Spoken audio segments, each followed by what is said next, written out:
ಹಾಗೆ ಎಲ್ರಿಗೂ ನಮಸ್ಕಾರ. ಬಿಗ್ ಬಾಸ್ನ ಇವತ್ತಿನ ಎಪಿಸೋಡ್ನ ಎರಡನೇ ಪ್ರೋಮೋ ಅಪ್ಲೋಡ್ ಆಗಿದೆ. ಆ್ಯಂಡ್ ಅದಕ್ಕಿಂತ ಮುಖ್ಯವಾಗಿ ಮತ್ತೊಂದು ವಿಚಾರ ಏನು ಅಂತಂದರೆ, ಬಿಗ್ ಬಾಸ್ನ ಅಶ್ವಿನಿ ಗೌಡ ಅವರ ವಿರುದ್ಧ ಒಂದು ಕೇಸ್ ದಾಖಲಾಗಿದೆ. ಅದು ನಿಂದನೆ ಆರೋಪದ ಮೇಲೆ. ಅವರೇನು ರಕ್ಷಿತಾಗೆ ಅವಾಚ್ಯ ಶಬ್ದಗಳಿಂದ ಬೈದು, ಜೊತೆಗೆ ಶಿ ಈಸ್ ಎಸ್ ಅನ್ನೋ ರೀತಿಯಲ್ಲಿ ಹೇಳಿರುವಂಥದ್ದು. ಕೆಲವೊಂದು ಬಟ್ಟೆ ನೋಡಿದ್ರೆ ಗೊತ್ತಾಗುತ್ತೆ ಎಲ್ಲಿಂದ ಬಂದಿದೆ ಅನ್ನೋವಂಥದ್ದು. ಅದರ ಈ ಕೆಲ ವಿಚಾರದಲ್ಲಿ ಅವ್ರ ಮೇಲೆ ಒಂದು ಕೇಸ್ನ ದಾಖಲೆ ಮಾಡಿದ್ದಾರೆ ಬಿಡದಿ ಸ್ಟೇಷನಲ್ಲಿ. ಆ್ಯಂಡ್ ಜೊತೆಗೆ ಮುಖ್ಯಸ್ಥರು ಯಾರಿದ್ದಾರೆ, ಚಾನಲ್ ಮುಖ್ಯಸ್ಥರು, ಅದರಲ್ಲೂ ಮುಖ್ಯವಾಗಿ ಆ ಶೋ ಮುಖ್ಯಸ್ಥರು ಯಾರಿದ್ದಾರೆ, ಅವ್ರ ಮೇಲೂ ಕೂಡ ಒಂದು ಕೇಸ್ ದಾಖಲಾಗಿದೆ ಅಂತಲೇ ಹೇಳ್ಬೋದು. ಇದು ಸುಮಾರು ದಿವಸದಿಂದ ಸೋಷಿಯಲ್ ಮೀಡಿಯಾದಲ್ಲಿ ಓಡಾಡ್ತಾ ಇತ್ತು. ಎಸ್ ಅಂದರೆ ಏನು, ಅದು ಕ್ಯಾಸ್ಟ್ ಬಗ್ಗೆ ಮಾತಾಡಿದ್ರೆ ಅಥವಾ ಸ್ಲಮ್ ಅನ್ನೋಂಥದ್ದು ಮಾತಾಡಿದ್ರೆ ಅನ್ನೋ ಬಗ್ಗೆ ತುಂಬ ಚರ್ಚೆ ಆಗ್ತಾ ಇತ್ತು. ಆ್ಯಂಡ್ ಆ ಟೈಮಲ್ಲಿ ನಾನು ಕೂಡ ತುಂಬ ಒಂದು ವಾಯ್ಸ್ ರೈಸ್ ಮಾಡಿದ್ದೆ ಕೂಡ. ಬಟ್ ಇವಾಗ ಅದನ್ನು ಒಂದು ರೀತಿಯಲ್ಲಿ ಕಾನೂನು ರೂಪದಲ್ಲಿ ಒಂದು ಕೇಸ್ ದಾಖಲೆ ಮಾಡಿದ್ದಾರೆ. ಆ್ಯಂಡ್ ಒಂದು ರೀತಿಯಲ್ಲಿ ಇದು ಬಿಗ್ ಬಾಸ್ಗೆ ಈ ಕಾಂಟ್ರವರ್ಸಿ ಅನ್ನೋವಂಥದ್ದು ಸೀಸನ್ 10ರಿಂದ ಹಂಗೆ ಮುಂದುವರ್ಕೊಂಡೇ ಬರ್ತಾನೆ ಇದೆ. ಅದು ಎಲ್ಲಿಗೆ ಹೋಗ್ಬಿಟ್ಟುತ್ತೆ ಗೊತ್ತಿಲ್ಲ. ನೋಡೋಣ. ಕೇಸ್ ಜಸ್ಟ್ ಒಂದು ಮಾತುಕತೆ ನಡೆಸಿ ಅದನ್ನು ಏನು ಕ್ಲಾರಿಟಿ ತೊಗೊಂಡು ಪೊಲೀಸರು ಅಗೇನ್ ಹೋಗ್ತಾರೆ. ಈಗ ಹೋಗಿ ಏನು ಹೇಳಿದ್ರಿ, ಯಾವ ಒಂದು ಇಂಟೆನ್ಷನ್ ಇಟ್ಕೊಂಡು ಹೇಳಿದ್ರಿ ಅನ್ನೋದ್ರ ಬಗ್ಗೆ ಚರ್ಚೆ ನಡೆಯುತ್ತೆ. ಅದಾದಮೇಲೆ ಒಂದು ಸಂಧಾನ ಮಾಡ್ಕೊಂಡು ಅಲ್ಲಿಗೆ ಮುಗ್ದೋಗುತ್ತೆ. ಇಂಥ ದೊಡ್ಡ ಕೇಸ್ ಏನಾಗಲ್ಲ ಅಂತ ಅನ್ಕೊತೀನಿ. ಆ್ಯಂಡ್ ಓಕೆ, ಸದ್ಯಕ್ಕಿದ್ದಂಥ ಕೇಸ್ ಇಷ್ಟು. ಅದ್ರ ಜೊತೆಗೆ ಇವಾಗ ಪ್ರೋಮೋ ಬಂದಿರುವಂಥದ್ದು ಅಗೇನ್ ನಮ್ಮ ಅಶ್ವಿನಿ ಗೌಡವ್ರು ಅಗೇನ್ ಕಿರಿಕು, ಅಗೇನ್ ಗಿಲ್ಲಿ, ಅಗೇನ್ ಕಾವ್ಯ. ಏನಾಗಿದೆ ಅಶ್ವಿನಿ ಗೌಡಗೆ ಅಂತ ಅರ್ಥ ಆಗ್ತಿಲ್ಲ ನನಗೆ. ಅವ್ರೇನು ಮನೆ ಕ್ಯಾಪ್ಟನ್ ಅಥವಾ ಅವ್ರೇನಾದರೂ ಬಿಗ್ ಬಾಸ್ ಅವ್ರಿಗೇನಾದರೂ ಇದು ನಿಮ್ಮದೇ ಕಣಮ್ಮ ಮನೆ, ನೀನು ಮಾಡಿದ್ದೆ ಆಟ, ಆಡಿದ್ದೆ ಆಟ, ಅದೇನೋ ಅಂತಾರಲ್ಲ ಹಂಗೆ ಆಗೋಗಿದೆ. ಇಲ್ಲಿ ಏನು ಕ್ಯಾಪ್ಟನ್ನು ಇಲ್ಲ, ಏನೂ ಇಲ್ಲ. ಇವರೇ ಡಿಸಿಷನ್ ತೊಗೊತಾರೆ, ಇವರೇ ಪೋಸ್ಟ್ಗಳನ್ನ ಕ್ರಿಯೇಟ್ ಮಾಡ್ಕೊತಾರೆ. ನಾನೇ ಅಡುಗೆ ಮಾಡ್ತೀನಿ, ಬಾತ್ರೂಮ್ ನೀವು ಕ್ಲೀನ್ ಮಾಡ್ಕೊಳ್ಳಿ, ನಾನು ಬಾತ್ರೂಮ್ ಕ್ಲೀನ್ ಮಾಡಲ್ಲ ಅನ್ನೋವಂಥದ್ದು. ಏನು ಮಾಡ್ತಿದ್ದಾರೆ ಅಂತ ಅರ್ಥ ಆಗ್ತಿಲ್ಲ ನನಗೆ. ಅಲ್ಲಿ ಮನೆಗೆ ಇನ್ನೂ ಸದ್ಯ ಕರೆಕ್ಟಾಗಿ ಕ್ಯಾಪ್ಟನ್ ಇಲ್ಲ. ಇವರೇ ಒಂದು ರೀತಿಯಲ್ಲಿ ಕ್ಯಾಪ್ಟನ್ ರೀತಿ ವರ್ತನೆ ಮಾಡ್ತಾರೆ. ಅಲ್ಲಿ ಏನೇನಾಗ್ತಿದೆ ಅಂತಂದರೆ, ಅಲ್ಲಿ ಪ್ರೋಮೋದಲ್ಲಿ ನೋಡ್ತೀರಾ ನೀವು, ಅಲ್ಲಿ ಮನೆ ಕೆಲಸಗಳು ಡಿವೈಡ್ ಆಗಬೇಕು ಅಂತ ಹೇಳ್ತಿದ್ದಾರೆ. Okay, correct. ಅದು ಸುಮ್ಮನೆ ಹೇಳ್ತಿರೋವಂಥದ್ದು ಕರೆಕ್ಟು, ಡಿವೈಡ್ ಆಗಬೇಕು. ಬಟ್ ಅದು ಡಿವೈಡ್ ಆಗಬೇಕು, ಯಾವ ಕೆಲಸ ಯಾರಿಗೇನು ಅಂತದ್ದು ಇವ್ರು ಏನಕ್ಕೆ ಡಿಸೈಡ್ ಮಾಡ್ತಾರೆ? ಅಡುಗೆನೂ ಮಾಡಬೇಕು, ನಾನು ಇಲ್ಲಿ ಗಿಲ್ಲಿ ಜೊತೆಗೆ ಹೋಗಿ ಟಾಯ್ಲೆಟು ಕ್ಲೀನ್ ಮಾಡಬೇಕು ಅಂತ ಹೇಳ್ತಾರೆ.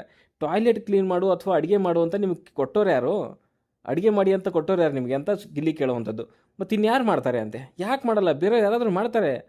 ಆ್ಯಂಡ್ ಟಾಯ್ಲೆಟ್ ಕ್ಲೀನ್ ಮಾಡೋರು ಯಾವಾಗಲೂ ಟಾಯ್ಲೆಟೇ ಕ್ಲೀನ್ ಮಾಡ್ಬೇಕಾ, ನೀವು ಕ್ಲೀನ್ ಮಾಡಬಾರ್ದಾ? ಅಂದರೆ ಈ ಒಮ್ಮೊಂದು ಇಂಟೆನ್ಷನ್ ಏನಂತಂದರೆ, ನಾನು ಅಡುಗೆ ಮಾಡ್ತೀನಿ ಅಂತ ಅವರವರನ್ನೇ ಒಪ್ಕೊಂಡ್ಬಿಟ್ಟಿದ್ದಾರೆ, ಆಲ್ರೆಡಿ ಫಿಕ್ಸ್ ಮಾಡ್ಕೊಂಡ್ಬಿಟ್ಟವ್ರೆ. ನಾನು ಟಾಯ್ಲೆಟ್ಗೆಲ್ಲ ಹೋಗಲ್ಲ, ಕಸ ಗುಡಿಸಲ್ಲ, ಪಾತ್ರೆ ತೊಳೆಯಲ್ಲ, ಜಸ್ಟ್ ನಮ್ಮದೇನೋ ಅಡುಗೆ ಮಾಡೋ ಕೆಲಸ ನಾನು. ಯಾಕಂದರೆ ಅದೊಂದು ಸ್ವಲ್ಪ ಅದು ಕೀಳು ಮಟ್ಟದಲ್ಲಿ ಇವ್ರದ್ದು ಥಿಂಕಿಂಗ್ ಇದೆ. ಅವೆಲ್ಲ ಕೆಲಸಗಳು ಒಂದು ಸ್ವಲ್ಪ ಕೀಳು ಮಟ್ಟದ ರೀತಿಯಲ್ಲಿ ಇದೆ ಅವ್ರಿಗೆ. ಆ ಒಂದು ಮೆಂಟಾಲಿಟಿನೇ ಇವ್ರಿಗೆ ಈ ರೇಂಜಿಗೆ ದುರಹಂಕಾರ ತಂದಿರೋವಂಥದ್ದು. ಆ ಕೆಲಸ ನಾನು ಮಾಡಲ್ಲ, ಅದನ್ನು ನಾನು ಮಾಡಲ್ಲ, ನೀವು ಹೇಳಿದ್ರೆ ನಾನು ಕೇಳಲ್ಲ.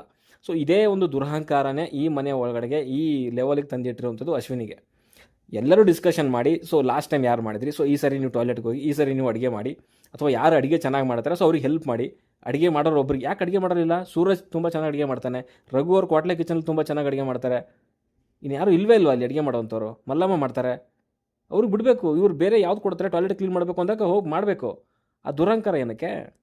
ಅದ್ರ ಮಧ್ಯೆ ಅಲ್ಲಿ ಕಾವ್ಯ ಬಂದು ಜಸ್ಟ್ ಕೇಳ್ತಾರೆ, ಅಲ್ಲಿ ನೀವು ಹೇಳಿದ್ರ ಅವರಿಗೆ ಅಂತ ಹೇಳ್ಬಿಟ್ಟು, ಗಿಲ್ಲಿಗೆ ಹೇಳಿದ್ರ ಅಂತ. ಅದನ್ನು ಅಷ್ಟು ಕೇಳಿದ ಮಾತ್ರಕ್ಕೆ ಆ ಹುಡುಗಿ ಮೇಲೇ ಫುಲ್ ರೇಗಾಡುವಂಥದ್ದು, ನೀನು ಬರಬೇಡ ಇದಕ್ಕೆ, ನೀನು ಯಾಕೆ ಮಧ್ಯೆ ಬರ್ತೀಯಾ ಅನ್ನೋವಂಥದ್ದು. ಅದಾದಮೇಲೆ ಅಲ್ಲಿ ಸಿಂಗಲ್ ವರ್ಡಲ್ಲೆಲ್ಲ ಮಾತುಗಳು ಶುರು ಆಯಿತು. ಈ ಕಡೆಯಿಂದ ಗಿಲ್ಲಿನೂ ಕಾವ್ಯನೂ ಮಾತಾಡಿದ್ರು, ಆ ಕಡೆಯಿಂದ ಅಶ್ವಿನೂ ಕೂಡ ಮಾತಾಡಿದ್ರು. ಆಮೇಲೆ ಇವ್ರು ಬೇರೆಯವ್ರಿಗೆ ಮಾತಾಡುವಂಥದ್ದು ಅದು ಸರಿ, ಬೇರೆಯವ್ರು ಇವ್ರಿಗೇನಾದರೂ ಮಾತಾಡಿದ್ರೆ ಅದು ತಪ್ಪು. ನೀನು ಹೆಂಗೆ ಮಾತಾಡಿದೆ ನನಗೆ, ಹಾಗೆ ಹೀಗೆ. ರೀ ಸ್ವಾಮಿ, ನಿಮ್ದು ಏನೇನು ಮಾತಾಡಿದ್ದೀರ ಅಂತ ಎಲ್ಲ ಇಡೀ ಕರ್ನಾಟಕ ಜನತೆ ನೋಡಿದೆ. ನಿಮಗೆ ಯಾರು ಏನಂದ್ರೂ ಕೂಡ ಅದು ಕಡಿಮೆನೇ ನನ್ನ ಪ್ರಕಾರ. ಆ ರೇಂಜಿಗೆ ಆ ಹುಡುಗಿ ಬಗ್ಗೆ ಮಾತಾಡಿದ್ರಾ ನೀವು? ಅವಾಗ ನಿಮಗೆ ತಪ್ಪು ಅಂತ ಅನಿಸ್ಲಿಲ್ವಾ? ಆದರೂ ಕೂಡ ಅದನ್ನು ಇವಾಗಲೂ ಡಿಫೈನ್ ಮಾಡ್ಕೊತೀರಾ ನೀವು. ಏನಂತಂದರೆ ಅವ್ರ ಕಡೆಯಿಂದ ಕೂಡ ತಪ್ಪಾಗಿದೆ, ಅವರು ಟ್ರಿಗರ್ ಮಾಡಿದ್ಲು, ಹಂಗೆ ಮಾಡಿದ್ಲು. ನಾಚಿಕೆ ಮಾನ ಮರ್ಯಾದೆ ಒಂದು ಚೂರು ಇಲ್ಲ. ಹಿಂಗೆಲ್ಲ ಮಾಡಿನೇ ಇವಾಗ ಒಂದು ಪೊಲೀಸ್ ಕೇಸ್ ಒಂದು ಸ್ಟೇಷನ್ಗೆ ಹೋಗಿದೆ ನಿಮ್ಮದು. ಕಿತಾಪತಿಗಳು ಅವ್ನು ಕರೆಕ್ಟಾಗಿ ಅವನು ಕಿತಾಪತಿ ಆಂಟಿಗಳು ಅಂತ. ಎಲ್ಲಿಗೆ ಹೋಗಿ ಮುಟ್ಟುತ್ತಾ ಗೊತ್ತಿಲ್ಲ. ಅವಳಿಗೆ ಮತ್ತೆ ಬಕೆಟ್ ಅಂತ, ಗಿಲ್ಲಿ ಹೋಗಿ ನಿನ್ನ ಬಕೆಟೆಲ್ಲ ಹೋಗಿ ಗಿಲ್ಲಿ ಹತ್ರ ಇಟ್ಕೊ ಅಂತೆ. ನಿನ್ನ ಬಕೆಟಲ್ಲ, ನಿನ್ನ ಸಂಪುಗಳಿದಾವಲ್ಲ ಅಲ್ಲಿ. ನೀನು ಇನ್ನೊಬ್ಬಳಿಗೆ ಸಂಪು, ಅವಳು ಇನ್ನೊಬ್ಬಳಿಗೆ ಸಂಪು, ಅವರಿಬ್ಬರು ನಿನಗೆ ಸಂಪು. 3 ಜನ ಇದ್ರಲ್ಲ ತ್ರಿಮೂರ್ತಿಗಳು. ಅವಳು ಮಧ್ಯೆ ಅವಳು ಇನ್ನೊಬ್ಬಳು ಬರ್ತಾವಳು ಇವಾಗ, ರಾಶಿಕಾ. 1-2 ದಿನ ಸುಮ್ಮನೆ ಸೈಲೆಂಟಾಗಿದ್ಲು, ಫೇಕ್ ಸ್ಮೇಲ್ ಕೊಟ್ಕೊಂಡು ಎಲ್ರಿಗೂ. ಇವಾಗ ಕ್ಯಾಪ್ಟನ್ಸಿ ಟಾಸ್ಕು ಕೊಡಲಿಲ್ಲ, ಮಣ್ಣು ಕೊಡಲಿಲ್ಲ, ಅದಕ್ಕೆ ಮತ್ತೆ ತಿರ್ಗಾ ಏನೋ ಸೌಂಡ್ ಮಾಡ್ಬೇಕಲ್ಲ, ಅದಕ್ಕೆ ಅಗೇನ್ ತಿರುವಾಗ ಶುರು ಹಚ್ಕೊಂಡಿದ್ದಾಳೆ. ಹಿಂಗೆಲ್ಲ ಮಾಡೋದು. ಆಮೇಲೆ ನನಗೆ ಟಾಸ್ಕಲ್ಲಿ ಫಿನಾಲೆ ಗೆಲ್ಲಕ್ಕಾಗಿಲ್ಲ, ಹಿಂಗೆ ಕಿಚ್ಚನ ಚಪ್ಪಳೆ ಸಿಗಲಿಲ್ಲ. ಏನು ನಾಟಕ ಗುರು, ಅಯ್ಯೋ ಶಿವನೇ. ಹಿಂಗೆ ಆಗ್ಬಿಟ್ರೆ ಕಿಚ್ಚನ ಚಪ್ಪಾಳೆನೂ ಸಿಗೋಲ್ಲ, ಫಿನಾಲೆದಲ್ಲಿ ಆಡೋಕ್ಕೆ ಚಾನ್ಸು ಕೊಡಲ್ಲ ಇವರು. ಓಕೆ, ಸದ್ಯಕ್ಕೆ ಹಿಡಿದ್ರಷ್ಟೇ. ಕೇಸ್ ಅಂತೂ ದಾಖಲಾಗಿದೆ. ಎಲ್ಲಿವರೆಗೂ ಹೋಗಿ ಮುಟ್ಟುತ್ತೆ ಅಂತ ನೋಡೋಣ. ಮುಂದೆ ನೋಡೋದ್ರಲ್ಲಿ ಸಿಗೋವರೆಗೂ ಬಾಯ್.